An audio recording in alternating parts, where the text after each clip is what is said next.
All right, let's dive into a classic scenario for your surgical board exams, a high-stakes mock viva on small bowel Crohn's disease.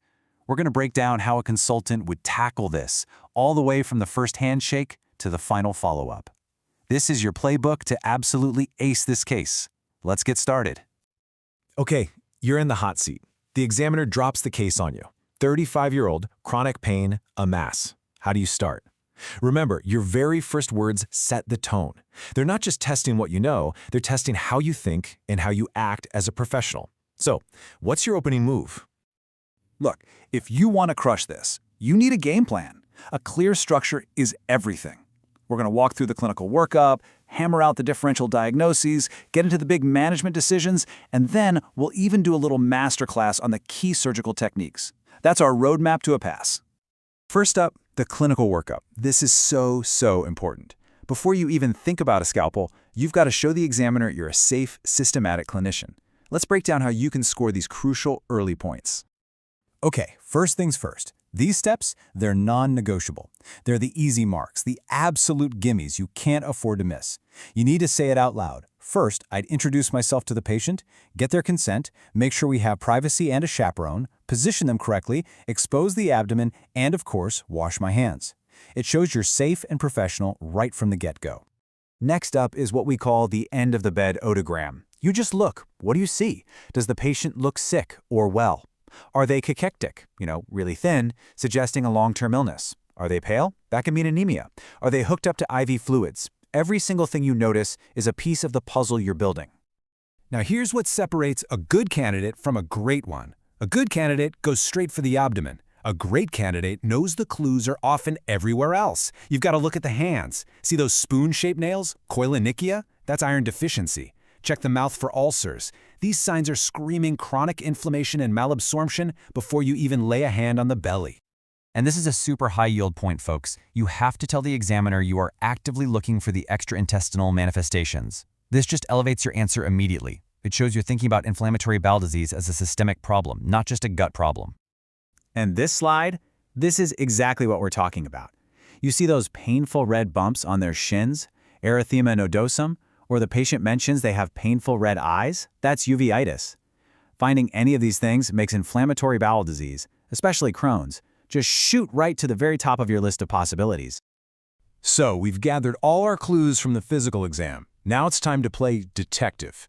We need to build our list of differential diagnoses, all the possible culprits that could be causing this. The examiner is nodding along. They like your thorough approach. But now comes the real test of your clinical brain. They want a smart, logical list of possibilities. This is where you really show off the breadth and depth of your surgical thinking. So how do you lay this out for them? You structure it beautifully. You'd say something like, well, for a right lower quadrant mass in a 35-year-old, my number one differential has to be a complicated appendicitis, like a phlegmon or an abscess. But given the chronic history, an inflammatory mass from Crohn's disease is a very strong number two. Of course, you also have to consider gynecological causes, like an ovarian cyst, and then the less common things like a Meckel's or even a neoplasm.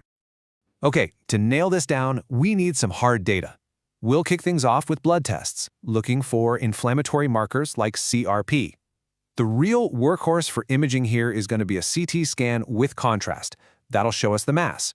But really, the gold standard for diagnosing Crohn's, that's a colonoscopy, where you can get a good look at the end of the small bowel, the terminal ileum, and take biopsies. And when you're in there with the scope, what are you looking for? You're hunting for these classic, almost dead giveaway signs.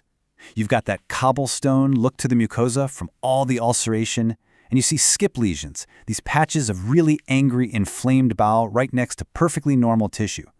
Finding that stuff basically seals the diagnosis of Crohn's. So your diagnosis is confirmed. You've got active, complicated Crohn's. Now for the million-dollar question, the one that really tests your consultant-level judgment. What are you going to do about it? This is the big management decision. Now, this is probably one of the most important concepts to get right. We do not cure Crohn's disease with surgery. The main treatment is medical, using powerful drugs to control the inflammation. Surgery is for when things go wrong. It's for the complications: obstruction, perforation, fistulas. For our patient, that mass is probably causing a blockage, which, as you can see, is the number one reason we end up operating. Once you've made that call to operate, these 3 rules are your Bible in the OR. First, you measure the healthy bowel, so you know exactly what you're working with. Second, and this is key, you have to be conservative. This is a lifelong disease. Only take out the part that's causing the problem right now. And third, you have to make that critical call. Do you cut it out, a resection, or do you remodel it with a stricturoplasty? So, let's zoom in on stricturoplasty. Honestly, understanding this bowel-sparing technique is where you can really shine and impress the examiner with your technical grasp of the situation. So why do we even do this? It's simple. Bowel real estate. Every single centimeter of the small bowel is prime property for absorbing nutrients. If you keep cutting bits out, you risk short bowel syndrome, which is a total disaster. Stricturoplasty lets us open up a narrowed area without actually removing any bowel. It's all about conservation. Okay, check this out. For fairly short strictures, less than about 7 centimeters, we do what's called a Heineke-Mikulich. It's actually a pretty elegant and simple idea. You make a cut along the length of the narrow pipe, as you see on the left, and then you stitch it up sideways, as you see on the right. You're basically turning a long, skinny diamond into a short, fat one, and presto, the channel is wider. But what if that narrowed section is longer, say 10 or 15 centimeters?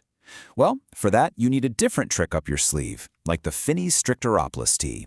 The first move, as you can see here, is to actually fold that diseased loop of bowel back on itself into a U-shape. You're setting it up to create a big, new, shared channel between the 2 limbs. And boom! Here's the result. After you make that long cut, you sew the back walls together, then you close the front walls. What you've essentially done is turn 2 narrow tubes into one super wide channel. It's a side-to-side bypass that completely relieves the obstruction, and you haven't sacrificed a single centimeter of bowel. It's brilliant. But hold on, it's not always the right move, and knowing when not to do this is just as important as knowing how to do it, maybe even more important. These are the red flags, the absolute no-goes. If you even suspect cancer, or if there's bleeding or a nasty infection, stricturoplasty is off the table. You have to resect. Getting this wrong is a major safety issue. Look, if there's one single idea you take away from all this, it's got to be this one. The entire philosophy of modern surgery for Crohn's disease is about one thing: saving bowel. The goal is to solve the patient's acute problem while leaving them with as much functioning gut as physically possible for their future. And we can't stop there. A top-tier, consultant-level answer doesn't end when the drapes come off. The examiner wants to see that you're thinking about the long game. So you need to talk about multidisciplinary care with the gastroenterologists, getting the dietitians involved, smoking cessation, long-term surveillance, because managing Crohn's isn't a one-and-done surgery, it's a lifelong partnership with that patient.